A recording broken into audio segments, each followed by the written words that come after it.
Кај двајца струмичани и двајца скопјани минатиот месец била потврдена инфекција со ХИВ вирусот. Сите се од машки пол, од кои тројца на возраст од 20 до 29, а еден е повозрасен на 40 години. Со оваа бројка 2015 заврши со 31 случаи на ХИВ-сида. Освен во Струмица и Скопје, заразени има и во Кочани, Штипка, Вадарци, Тетово и Прилеп.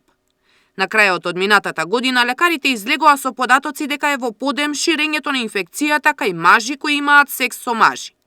Лани 14 лица се заразиле по хомосексуален пат, а 5 се бисексуалци. Меѓу нив има и студенти. Од 1987 година, кога беше регистриран првиот заболен, до сега во Институтот за јавно здравје регистрирале 274 случаи. 80 од нив веќе се починати. 77% се на антиретровирусна терапија. Целта на надлежните институции е до 2020 година лекови да добиваат 90% од заразените. За оваа година програмата на Министерството за здравство за превенција од ХИВ-сида ќе биде 45 милиони денари, или двојно повеќе од лани.